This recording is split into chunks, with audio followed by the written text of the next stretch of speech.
Hello, I'm Rachel Houghton with Legacy EAP. We are your employee assistance providers. And I'm sure you're thinking, okay, I'm not sure what an EAP or employee assistance provider is. What we offer to you, free of charge to you, that Corley has so graciously offered, is that you get 6 counseling sessions a year for free.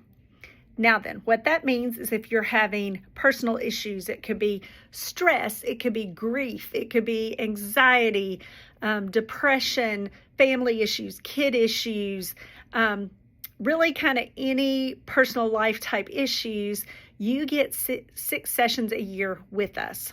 But it's also open for your dependents, meaning a spouse or a partner or a dependent child. Now that dependent child piece is if you have a child either living in a home that's 18 or younger, or if you have a child that is in college and still under not your insurance because it doesn't ding your insurance, but is dependent on you, then they would also be able to use this service. Now then, if they are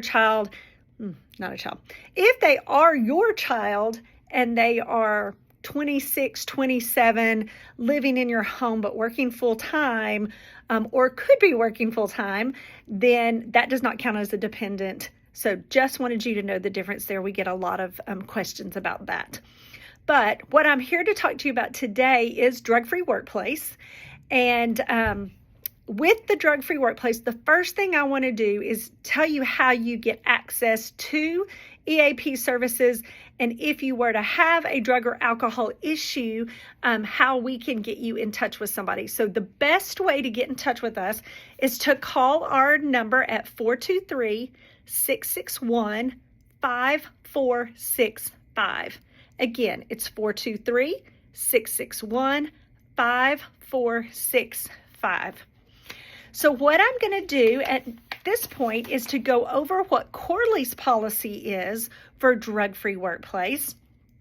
And then after that, go into some more details about drugs, substance abuse, and those kind of things in case you have any questions that relate to that. Hopefully I will answer all of them. So Corley's policy is, and you're going to see me kind of reading it because I want to make sure that I get it correct. Their policy is, it is a violation of this policy for any employee to use, possess, sell, trade, offer for sale, offer to buy illegal drugs, or otherwise engage in the illegal use of drugs on or off the job. That's number one.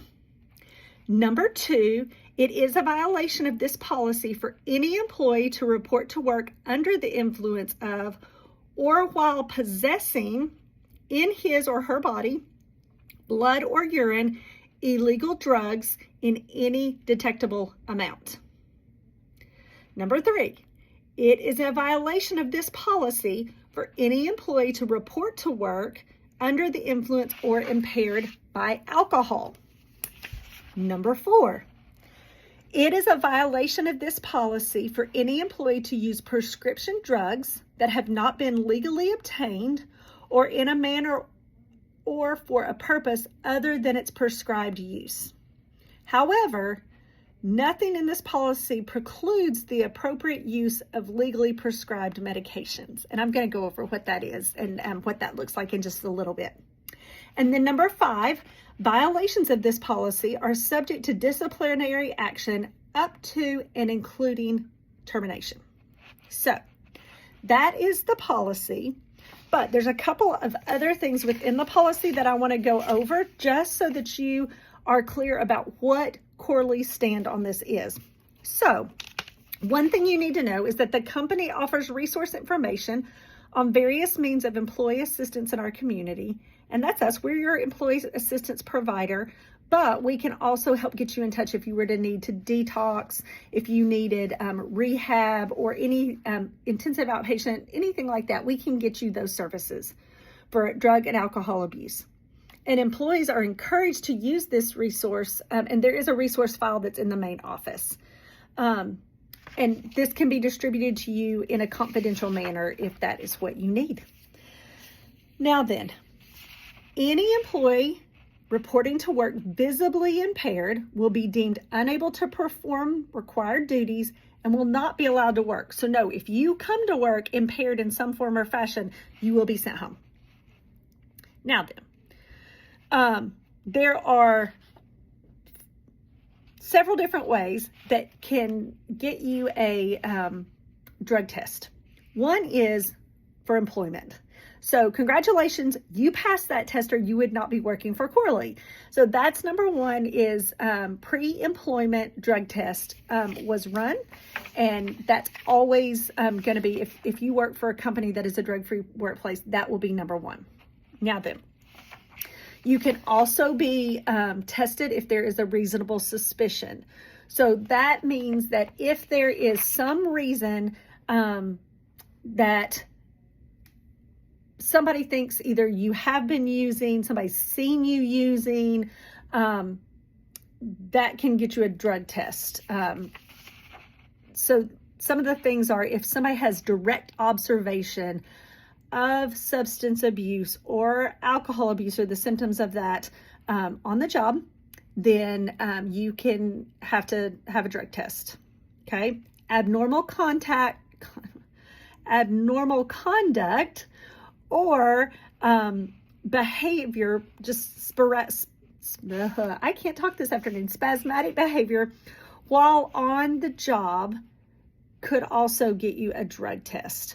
If your job performance becomes very low and you're usually a very high achieving performer, or even if you're not the best performer and all of a sudden you become the best employee ever, that could mean that you're using something that's amping you up a little bit, and that might require a test. So, if there's abnormal conduct, that could get a drug test. Also, the report of substance abuse being provided by a reliable source could also get you a drug test. Evidence that you've tampered with any substance abuse test. So if you were randomly tested, which can also happen, and there is any kind of question about whether or not you've tampered with the test, that can get you another test. And it could actually then harm your employment. Information that an employee has caused or contributed to an accident at work could get you drug tested, and evidence that you have used, possessed, sold, solicited, or transferred drugs while working on the company's premises or while operating a company's vehicle, machinery, or equipment could also get you that reasonable suspicion test. Okay?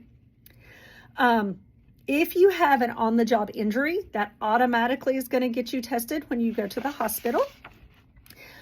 If you've had treatment for drug or alcohol abuse to return to work, then you would have to be tested.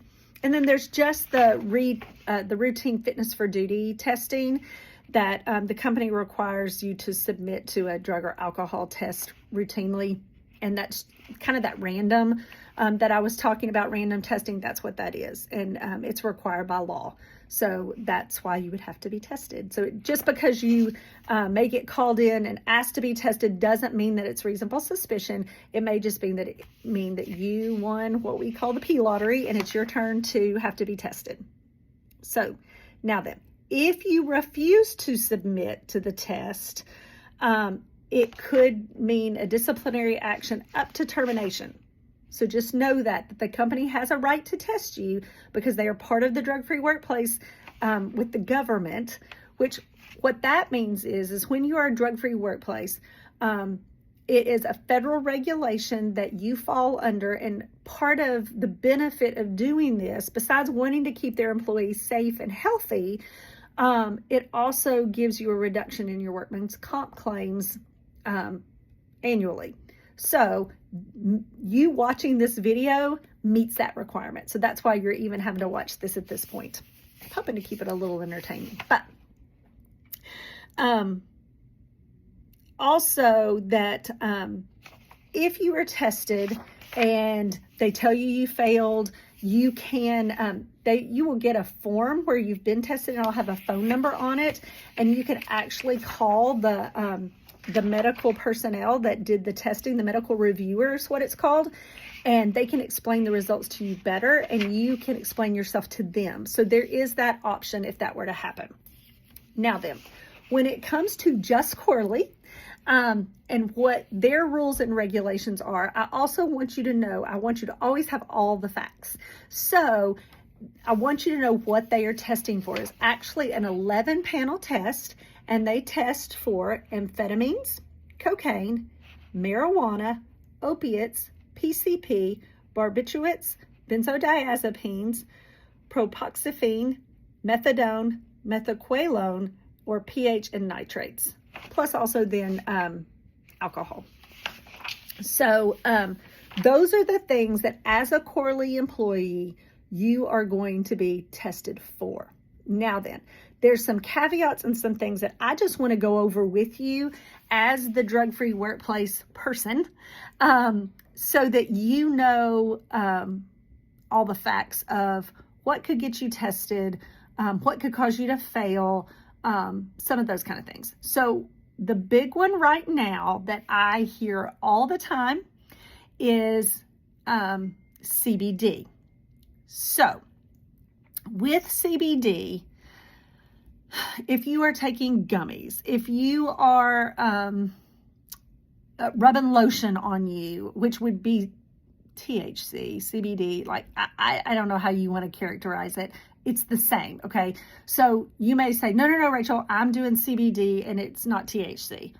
Well, most CBD has at least trace amounts of THC in it because it is not regulated by the government.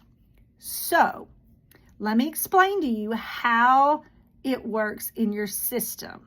So if you are to be taking gummies, rubbing lotion on you, even as crazy enough, rubbing lotion on your animals that might have some CBD in it, or THC, then according to Quest Diagnostics, okay, so I want you to know where my information came from,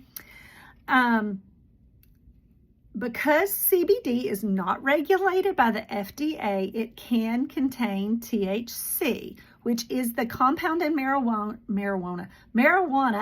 that can get you high. CBD can have more THC than the label claims, and what happens with it is THC is stored in your fat cells. So over time, you may have used it and it's been stored, and then you get randomly tested and you've tested positive for marijuana, and you may have never smoked a joint in your life. You may think, well, I was taking this Delta 8s, Delta 9s because they help me sleep and they make me feel better. Okay, but you need to know the risks involved and that you could possibly lose your job over that if you can't really explain it. So,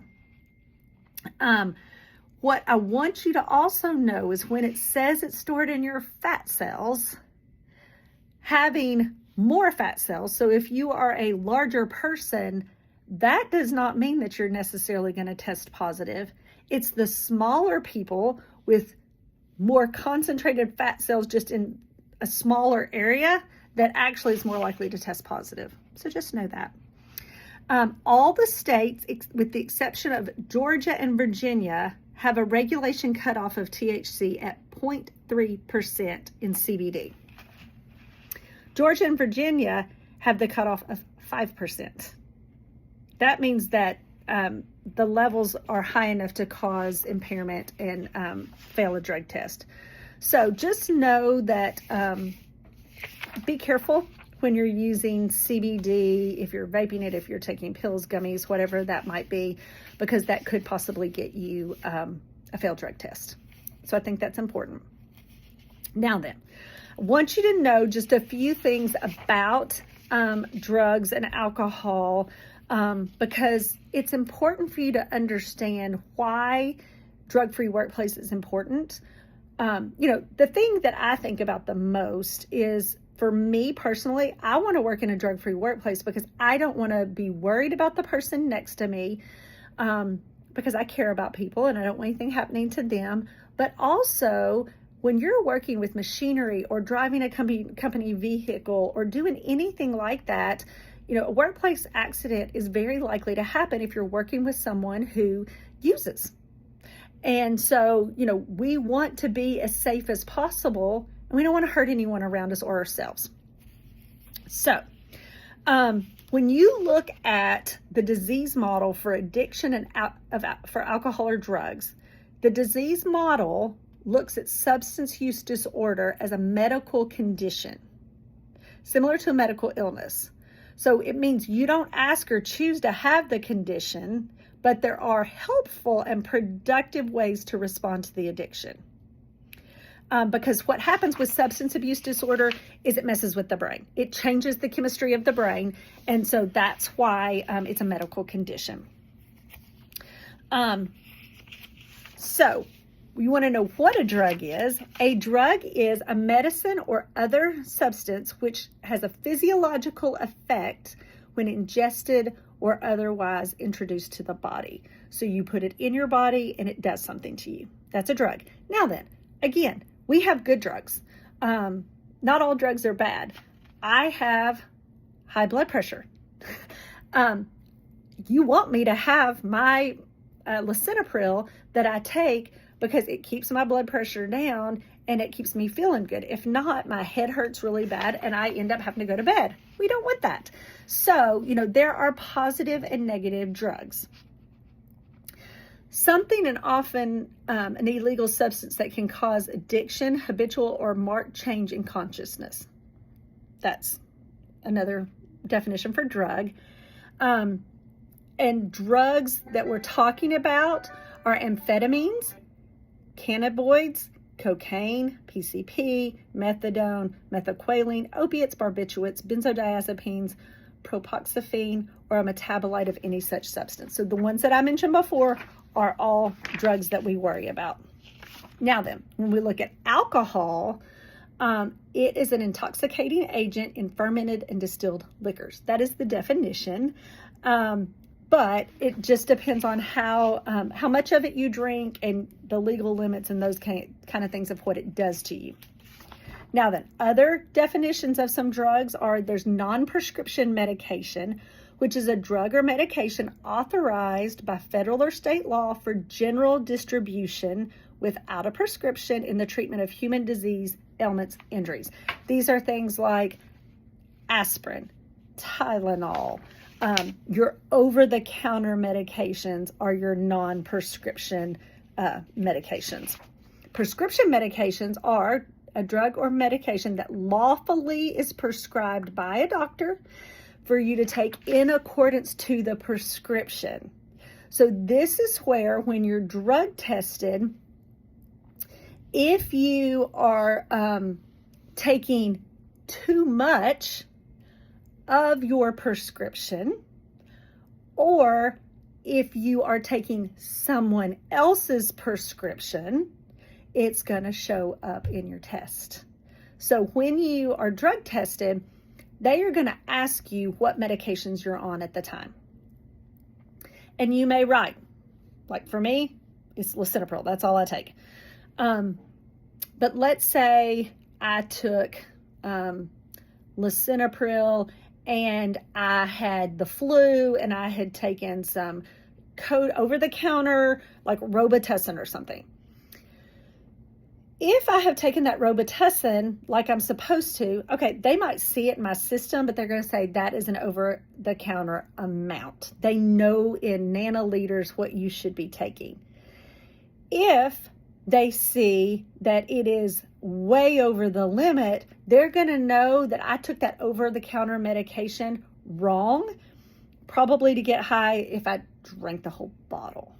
Okay, so they can see that in your drug testing. So always be careful, but you always want to write down everything you've ingested so that they know that you legally took it in a way that it was prescribed or in a way that you should for over-the-counter medication.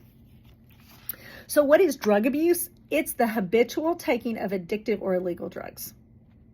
the use of illegal drugs or the use of prescription or over-the-counter drugs for the purpose other than what they're meant to be used in large amounts.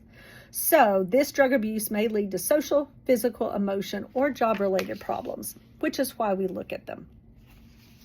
So what I want to tell you are just some facts and figures of why we are doing this and talking about this, because what's the big deal about drugs? Well, approximately 2 in 5 young adults, and they categorize that as 18 to 25, which is, so 2 in 5 is 38.7% used illicit drugs within the past year. So that's roughly 13.2 million. Now then, about 1 in 6 adults aged 26 or over, which is 16.7%, used illicit drugs within the past year. And that's about 35.9 million adults in this age category. Now, when we look at alcohol, an estimated 34.9% of adults aged 18 to 25 were binge drinkers in the past month, which is 11.9 million adults. And a quarter, so 25.1% of adults aged 26 or older are current binge drinkers, which is 54 million adults in this age range.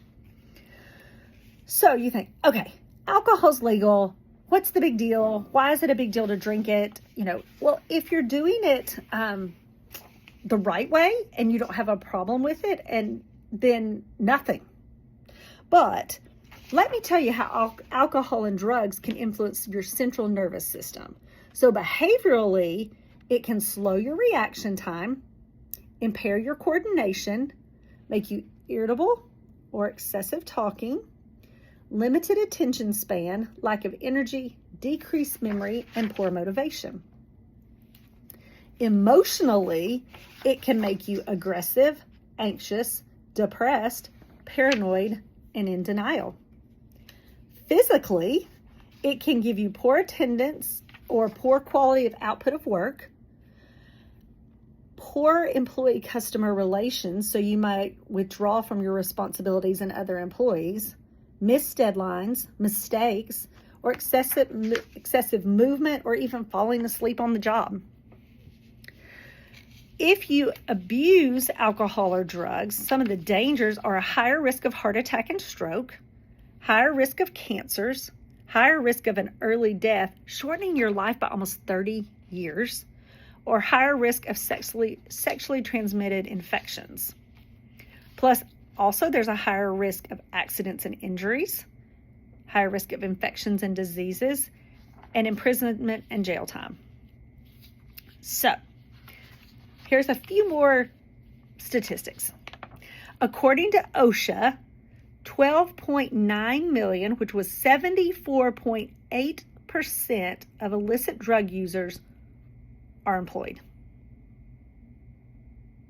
And as of this year, 70% of illicit drug users are employed. That's a lot. U.S. companies lose $100 billion a year due to drug and alcohol abuse, with some estimates as high as $400 billion. That's a lot. Now then, when you think, well, how are they losing money?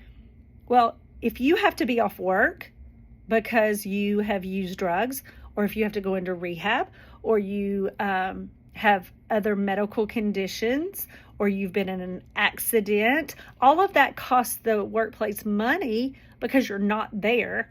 Or if they have to let you go and retrain somebody else, that costs money. So it all adds up. But drug and alcohol abuse users miss an average of 15 to 35% more days of work a year than any other employees. So that's a big deal too.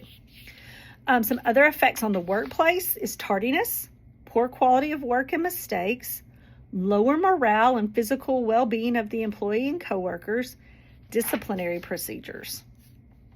Also, it can lead to increased likelihood of having trouble with your supervisor or coworkers, a higher turnover, needless risk-taking at the company that can affect the company, and increased risks of injuries and accidents. Plus, unfortunately, theft, workplace violence and harassment, and poor decision making.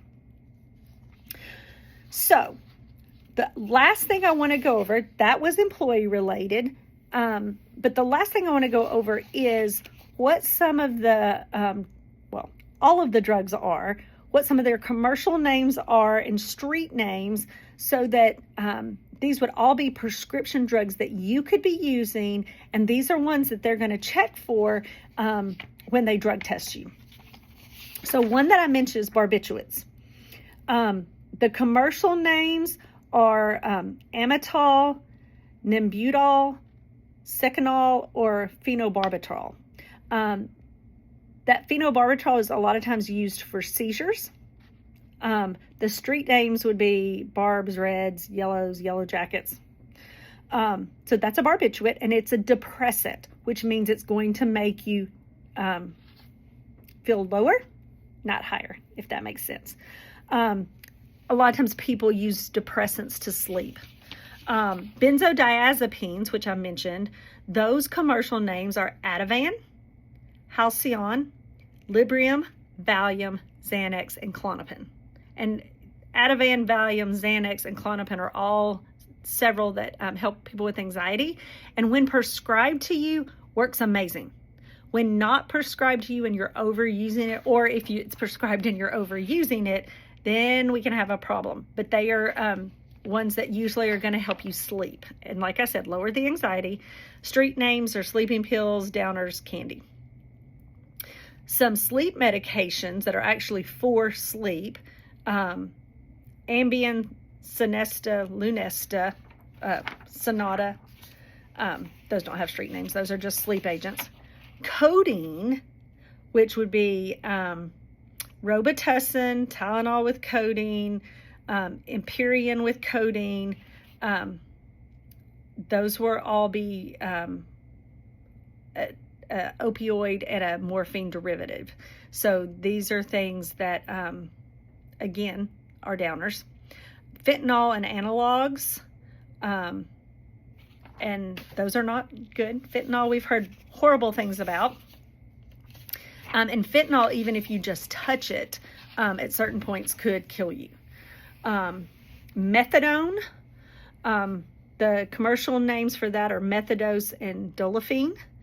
And then morphine, which is Roxanol and Duramorph, are also ones you want to look at. That you, if you're using it in a prescribed way, it's fine the way it's prescribed. But if not, you need to look at getting some help, because those are hard ones to come off of.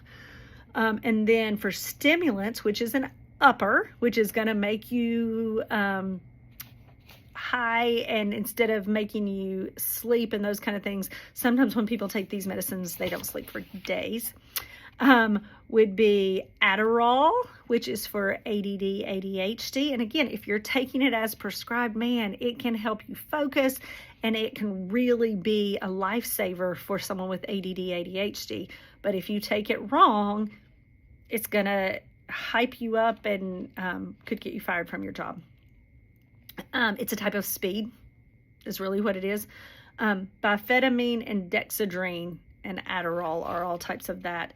And the methylphenidate, that would be Concerta and Ritalin, which again are ADD drugs.